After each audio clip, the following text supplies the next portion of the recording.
Hello everyone, welcome to the Backmarkers F1 Show podcast. I'm your host Chris Cato, and today I'm very pleased to be joined by a special guest for this special edition of the podcast. And I think you might recognize today's guest. He is a former Formula One driver, and of course nowadays is most recognizable with his work with Sky Sports F1. You'll most likely be hearing his voice a lot on Sundays, whether you're watching the world feed around the world. Of course, I am speaking of Mr. Karun Chandhok, who's joining us today from the UK. Karun, really appreciate your time. How are you doing? Hi, Chris. Very happy to join you guys. I keep forgetting that you watch our coverage out in Canada. So, I was wondering where you were going, but very happy to join you this afternoon. Yeah, absolutely. It's funny because we listen to you almost every weekend when you're at the race, and we spoke to a former colleague of your current colleague of yours, David Croft, at the Racing Point launch. We've almost got the entire Sky Sports team on the Backmarkers F1 show, so really happy to have you. Now, today's conversation is going to be a little bit interesting, and I think a lot of people aren't exactly going to expect the direction of this conversation because you're involved with a very specific project that's actually close to home here to us in Ontario, Canada. So we're going to get to that in just a little bit later, but of course, we would be hard-pressed to first not ask you about, of course, your racing career. And I'm really interested, Karun, because I know that your family has a pretty rich motorsport racing history, and I was wondering, how did you really start off in motorsport? And at the end of the day, really, was it inevitable that you were going to end up in motor racing? Well, I grew up in India, and as you touched upon there, my family were in motorsport. My dad used to race and rally since the early 70s. Before that, my grandfather, my grandmother all competed. So, I grew up in a motor racing family. We ran a car workshop. So I grew up around cars and, rolling around on the mechanics trolleys underneath cars and tinkering with spanners. And, so I grew up in that environment.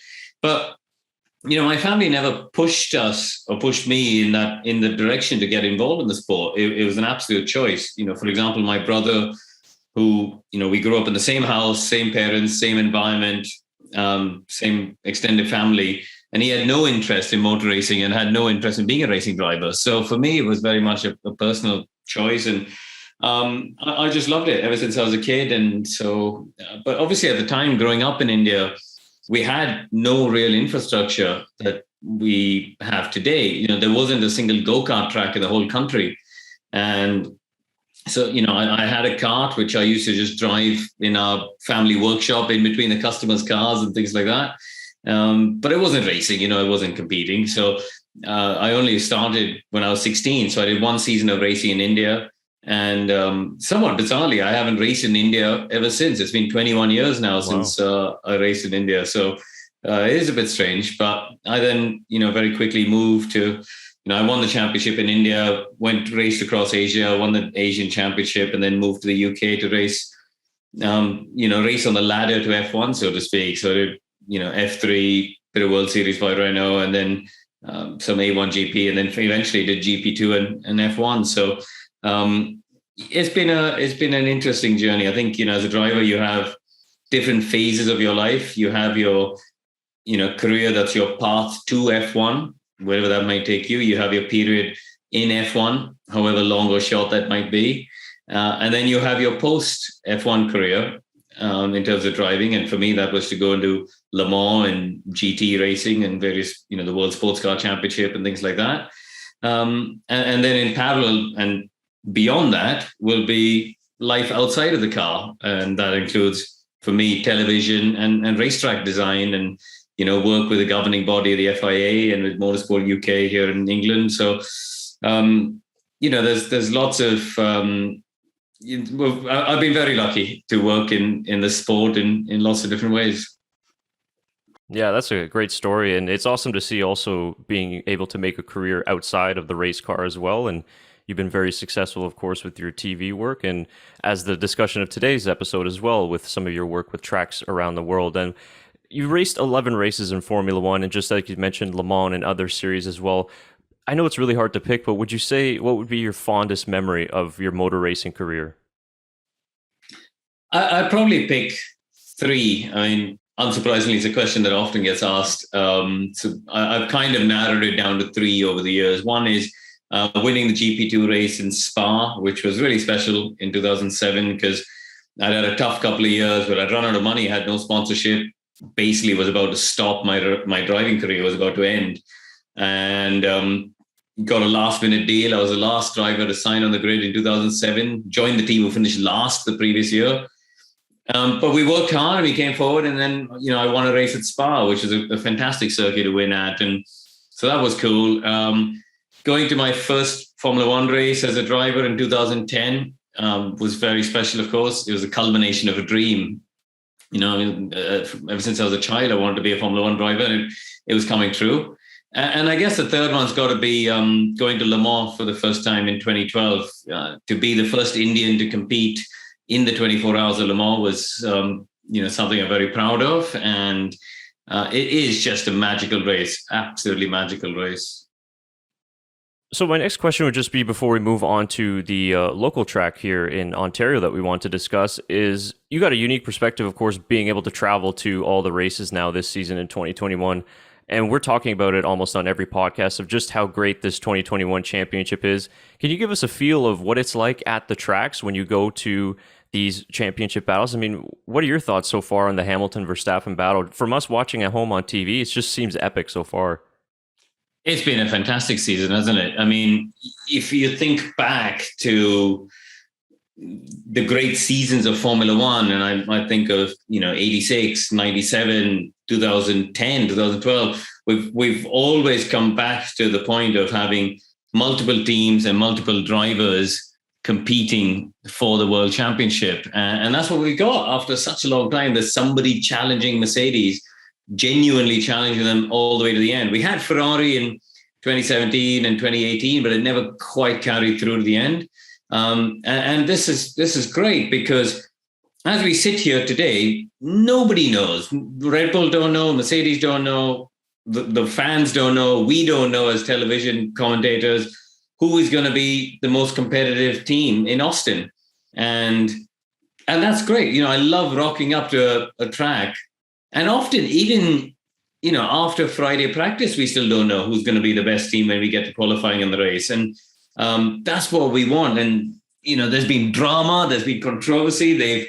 The two title rivals have crashed into each other. The two team bosses have been throwing mud at each other in the press. And it's got all the ingredients of an excellent F1 season. I mean, if I look back, I think maybe one of the Austria races was a little bit dull. But apart from that, every single Grand Prix has been brilliant this year. Wonderful. And we just sorted out some connectivity issues, and I'm going to bring in my fellow co-host, Tyler McDonald, as well. Hey, Karun, sorry about that. The issues coming there, but nice to meet you. And good to see you. Everything going well? Yeah, all good, thanks. Good.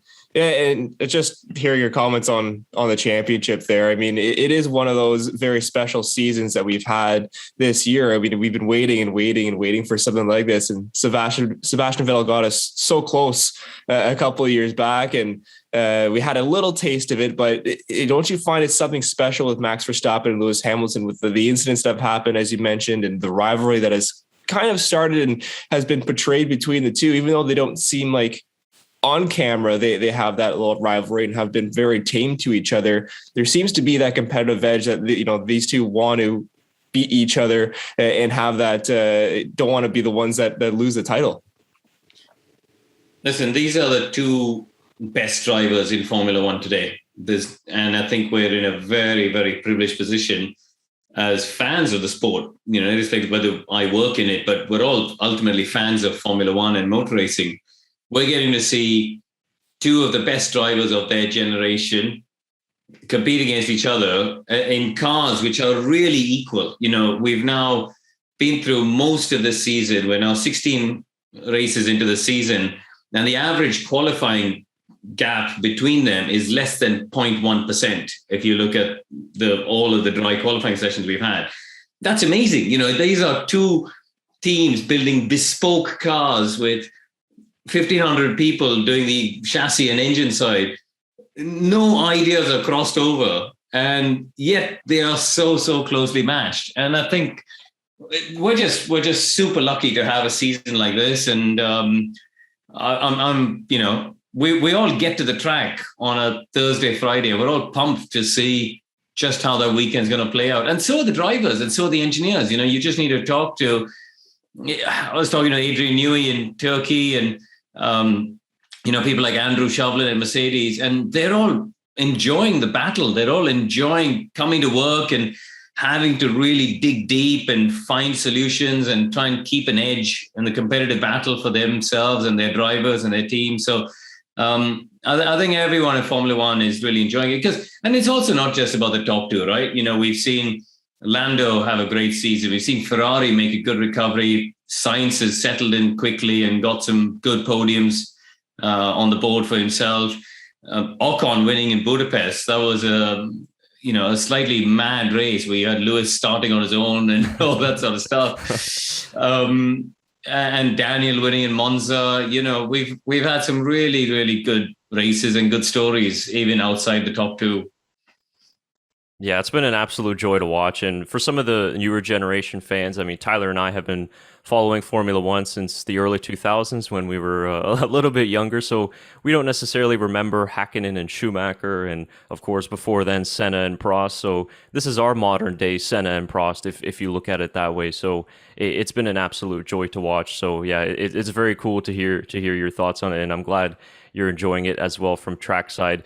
We could talk about the 2021 season, I'm sure, for a good couple of hours, but I know your time is short today. So let's move on now to the motorsport project that you're involved with here in our home country in Canada, the Oro-Station motorsport circuit. Now, it was announced a few years ago the provincial government were going to invest in this 500,000 square foot motorsport facility with a racing circuit built on it as well. So they're going to have it's a whole motorsport development park with different technology centers. And of course, the main part of interest today is the circuit for us. So I'm just curious, Karun, when did you first hear about this project and what exactly were they looking from you in terms of your expertise to help them with track development? So I work with a company called Driven International here in the UK. I've worked with them now for about 4 years as a consultant, as essentially a driver consultant on all of their projects. And we've done a variety of projects across the world, really. So in North America, the Middle East, as well as Asia. And so they got in touch with me and said, look, there's this site, basically. There's a plot of land in Canada that we're looking to design a circuit on. And where my involvement has come is really just offering my perspective on the track layout using my experience.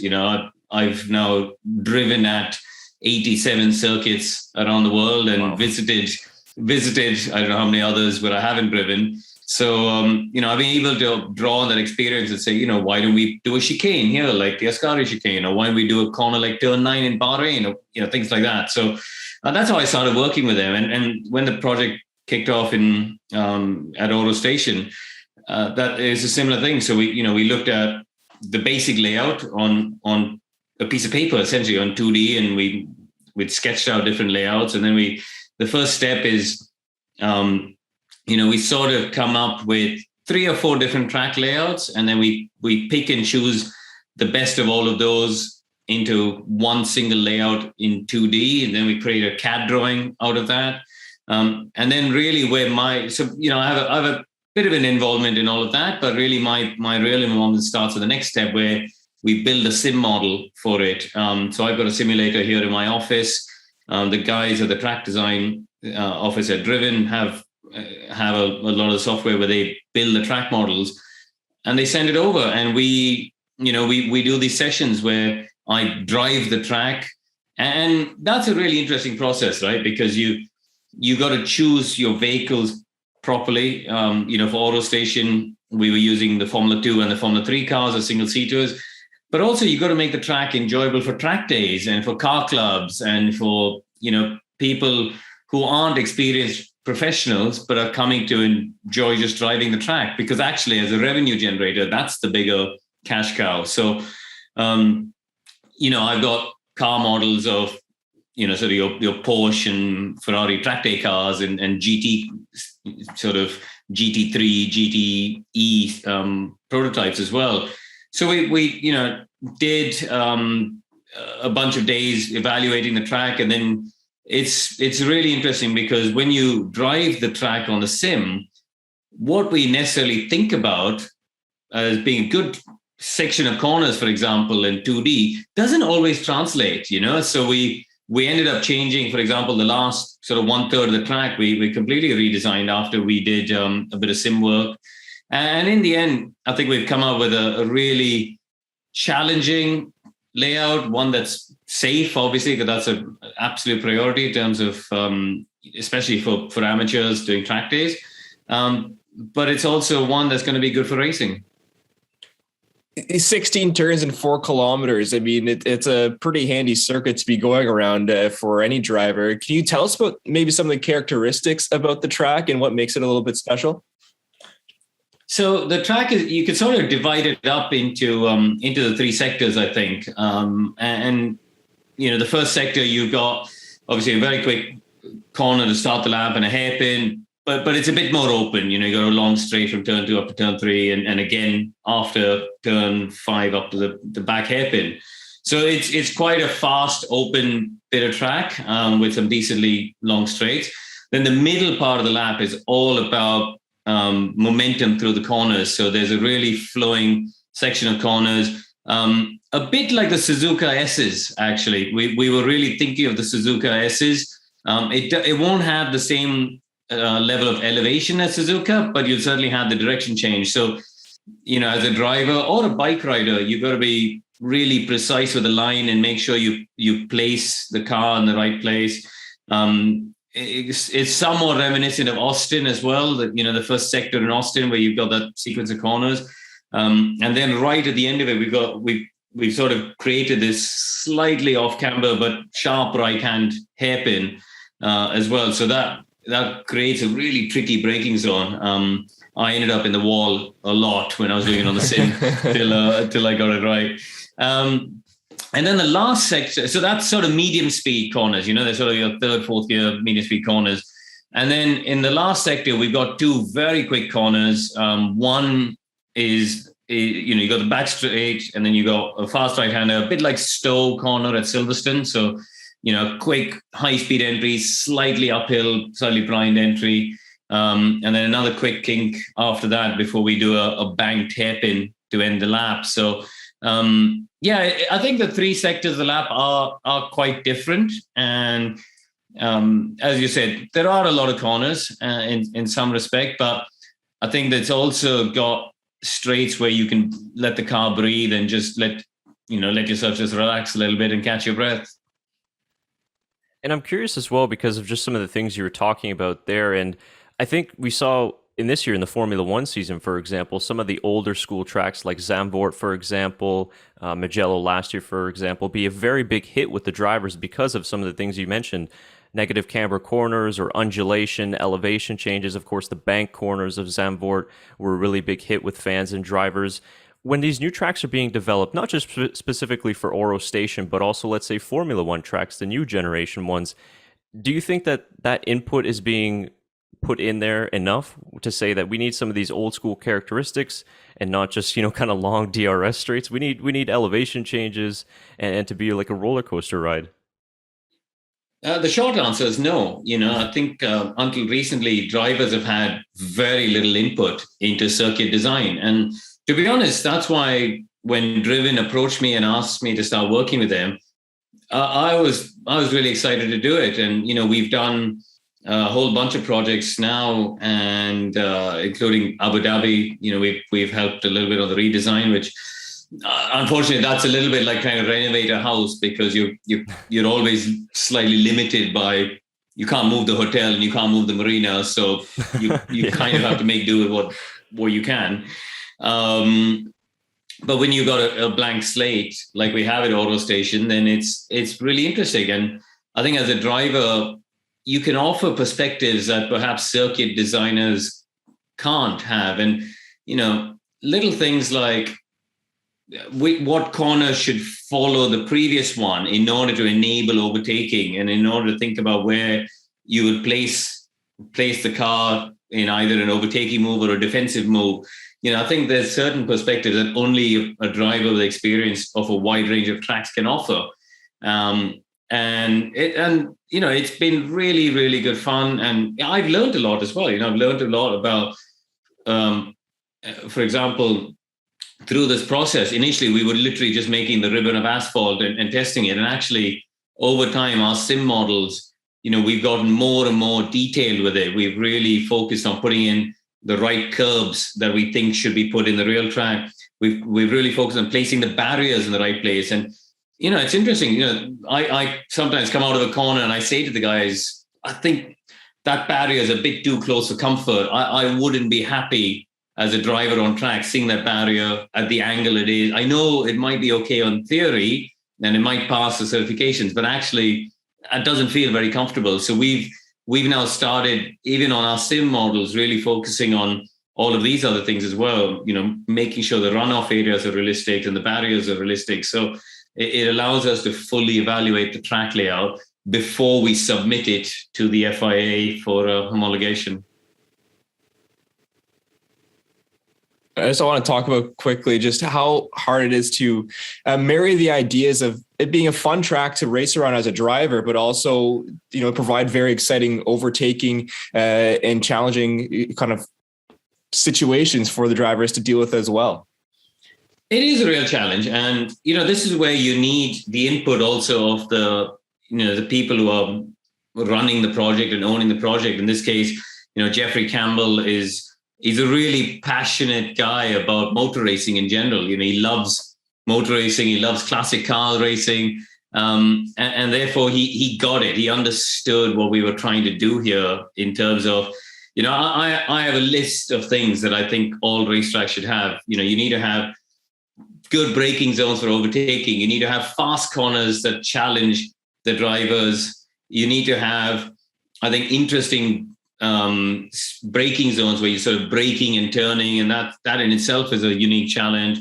I think you need to use, sometimes if a piece of land is completely flat, the cost of creating elevation changes is massive. So it's not really justifiable. However, you can make subtle changes with a camber in the road and make little crests and little elevation changes just under braking, for example. Like at Le Mans, Le Mans is actually quite a flat circuit, but there are certain places where you've got a crown in the road, you've just got a little bit of camber, like at Indianapolis, for example, or the Porsche Curves. And all of a sudden, it just makes it the best racetrack in the world. And, so it's those sort of things that we've been able to talk about and input into the circuit. I think it's nice to have some sequences of corners, so it's not just 90 degree, one after the other, or a corner straight. So, we've sort of gone through this checklist of things that we believe all racetracks should have. And then ultimately, though, your biggest factor into what the track looks like is the shape of the land. We design, at the moment, we're designing a circuit in India, for example, which is a rectangular box, effectively, the plot of land. But it's very long, but it's quite narrow. So you've got pinch points, at certain places where you can't do a whole lot with the circuit. And therefore, that's created its own challenge, we've managed to think of different ways to make it work still. So, it's, as I said, I'm pleased with what we've come up with at Oro. I think on the whole, it has to fit in with the site master plan, right? It has to fit in with where the pit building is going to be, where the hospitality is going to be, where, if they're building residential properties or commercial properties and things like that, the racetrack has to fit in with the overall project. And, at the moment these days, of course, it has to make sure that it fits in with the overall environmental and sustainability side of things as well. We got to look into things such as solar and where are we producing the energy and all that sort of stuff. So, Yeah, on the whole, there are huge complexities involved with designing a circuit. Absolutely. I mean, so much that I think we just learned in the past 20 or 30 minutes or so, because we see all these tracks popping up, but have absolutely no idea of the amount of work that goes in behind the scenes. Final question on my side, Karun, is for us here as Canadians, and we love motorsport, but unfortunately, there are more hockey rinks in this country than there are motorsport venues. So, anytime there's a project like this, we get pretty excited because outside of Formula One, you have some IMSA races at Canadian Tire Motorsport Park. You have the IndyCar race and the street race in Toronto, which I've attended many times and is quite a favorite of mine, but it's not a designated circuit. Now, I know you mentioned that you're designing it, of course, in mind for just a track day driver and also a racing driver, but do you see that Oro-Station possibly has the potential of maybe in the future hosting a IMSA or even an IndyCar category, possibly? Listen, you never say never, right? And ultimately, I think you got to take things one step at a time. Jeffrey and the team at Oro need to look at it from a business case as well, and make sure that it works for them. But no, for me, listen, I've got a bit of a personal soft spot because my wife is from Toronto, and it's quite nice to be. So we visit Ontario, once or twice a year, and so it's quite nice for me personally to be doing a project that's close to her home and her family and things like that.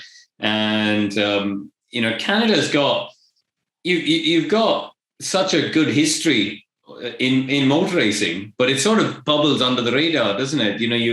And if there's anything that I personally and we as a community can do to try and strengthen the sport position within Canada, I'm very glad to do so, because I just look at the headline. Even, for example, the Canadian Grand Prix.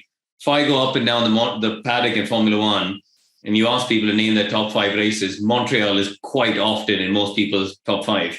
It's just a fantastic event to go to. And I think what's clear is there's passion for motor racing in Canada. So if we can have another circuit in an area where, I know Motorsport's not too far away from Toronto, but it's in a slightly different direction, isn't it? So, where this track is being built between Barrie and Aurelia, and with the Oro airport close by as well, and the sort of flight school there, I think they're in a good location to try and just drag a bit more motorsport into the area. And final one for me, Karun, you mentioned the Montreal Grand Prix and Canadian motorsport flying under the radar.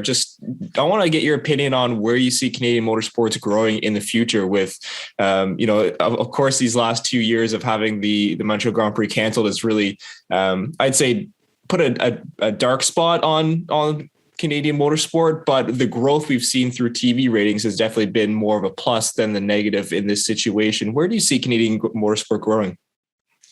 I feel like this is a question I should be asking you guys. I mean, you're on the ground and you're the experts. Listen, I think ultimately, the more tracks you can have, the more you can hook people into it. And you got to hook them in from a young age, from kids in karting to, going out with their parents, and hopefully young boys and young girls are going out to go karting and by themselves, but also going with their parents to watch races and get hooked into it and get addicted to it. And, because it is a brilliant sport, but you have to experience it, I think, firsthand. So the more tracks you have, the more opportunities they have to go and watch the sport and get hooked in. But I think you also need heroes, right? At the moment you got Lance and Nicholas in Formula One, and, hopefully they'll have the opportunity to be in more competitive cars. And as soon as you start to see them doing well, and maybe there are some other young Canadians coming through the ladder who could come along and do well, that makes a massive difference. I just look at the race in Zandvoort this year, and what Verstappen has done for Formula One in Holland is unbelievable. I have never been to a sporting event like that in my life, where the crowd was so partisan and behind one individual young guy who was 23 at the time. He had the royal family queuing up to take his to just shake hands with him, and the crowd were going nuts. But he just soaked up all the pressure. He delivered the pole, delivered the win, and that is such a catalyst, right, for the sport in that country. They've gone Formula One mad. It's like 30% of the country stops on a Sunday to watch Formula One. It's nuts, and that just shows the power of what a star driver from your country can do. And I wasn't around when Jacques was winning, back in 96, 97, for example. So I don't know if it had a similar effect in Canada. But maybe that's what you need next, right? Is as soon as you have a Canadian star up at the front, that I'm sure will make a big difference. Yeah, I think Canadian Max Verstappen would do quite well with growing the sport here in Canada, and we do have actually quite a large Dutch audience as well. So we definitely can agree with that in terms of just how much support that they've shown, just the entire F1 community as well. It's pretty incredible. So I think that's a good way to end, Karun. We've taken, I think, a little more of your time, but we really do appreciate you giving us your input on this project. I think that we knew a little bit about it going into this interview, but now we know a whole hell of a lot more, but also just how these track designs come together and the building of these tracks. So we really appreciate your input, and hopefully someday in the near future we'll be seeing you at the Oro-Station Motorsport circuit. Yeah, I mean, because of the pandemic, I haven't actually been able to get to the site. We had flights booked on 3 occasions, which we had to cancel, but I'm actually hoping to get there next month for the first time and actually see the site in person. So yeah, exciting times ahead. Awesome. Yeah, well, we'll be following your social media there if you post any updates. But thank you so much for your time again, and enjoy the rest of the 2021 season. Thanks, guys. Thank you. So that won't be the end of course, our discussions on Oro-Station Motorsport Circuit. I'm sure that we'll be doing some updates in the near future about the development of the track, of course. Not necessarily in our home city, of course, but it is in our home province, a couple hours away from our home location here in Ottawa, Canada. If you are a Canadian viewer, then I think that this was an especially interesting little podcast for you. So drop your thoughts down in the comments below on what you think of this track development, and maybe if you live close to the area, maybe you've got some news to share with us about the ongoing construction. So we'll be doing some further updates in the near future, but for this episode, I think that will wrap it up for episode of the podcast with Karun Chandhok. For Tyler McDonald, I've been Chris Cato. We really appreciate your time. If you did enjoy this podcast, give the video a like, subscribe to our channel, and also follow our podcast on audio platforms as well. Have yourselves a great day.